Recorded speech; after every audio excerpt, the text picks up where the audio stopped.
नमस्ते दोस्तों, मैं हूं आपके चैनल का नाम।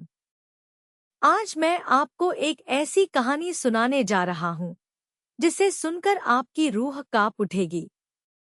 यह कहानी है कमरा नंबर 666 इंच की। एक ऐसा कमरा जिसके नाम से ही लोग डरते हैं, जिसके जिक्र से ही हवा में ठंडक घुल जाती है। बात कुछ साल पहले की है। मैं एक युवा पत्रकार था, नाम था रोहित। मुझे एक पुराने ऐतिहासिक होटल पर रिपोर्टिंग करने के लिए भेजा गया था। यह होटल शहर के बाहरी इलाके में था, अपनी भव्यता और भयानक अतीत के लिए मशहूर। होटल का मालिक मिस्टर शर्मा एक अजीबोगरीब आदमी थे। उनकी आंखों में हमेशा एक गहरी उदासी और कुछ छुपाने की कोशिश दिखती थी। होटल में पहुंचते ही मुझे एक अजीब सी ठंडक महसूस हुई। हवा में नमी और एक पुरानी सड़ी हुई गंध थी, जैसे कोई चीज सड़ रही हो।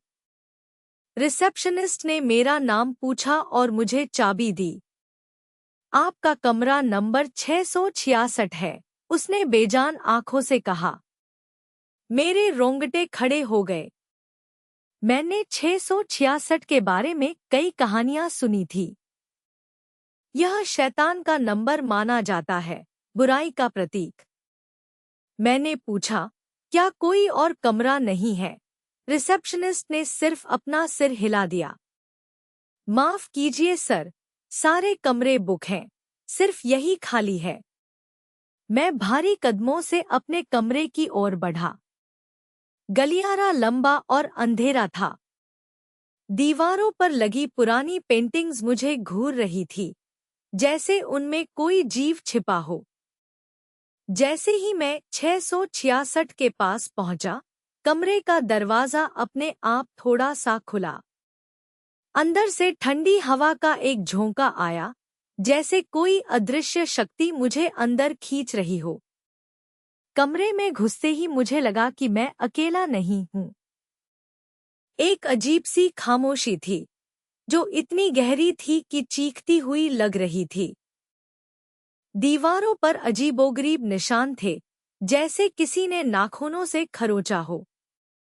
खिड़की के बाहर घना जंगल था, जहां से सिर्फ पत्तों की सरसराहट की आवाज आ रही थी, जो और भी डरावनी लग रही थी। मैंने अपना सामान रखा और बिस्तर पर बैठ गया। तभी मुझे लगा कि मेरे पीछे कोई खड़ा है। मैंने पलट कर देखा। कुछ नहीं था, लेकिन महसूस हो रहा था, कोई सांस ले रहा था। रात गहरा रही थी। मैंने लाइट बंद की और सोने की कोशिश की। अचानक मुझे कुछ फुसफुसाहट सुनाई दी। जाओ, यहां से जाओ। आवाज बहुत धीमी थी, लेकिन साफ थी, जैसे कोई मेरे कान में बोल रहा हो। मेरी सांसें अटक गईं। मैं डर के मारे पसीने से भीग गया। मैंने अपनी आंखें खोली। कमरे में एक काली परछाई दीवार पर नाच रही थी। धीरे धीरे वह परछाई मेरे करीब आने लगी।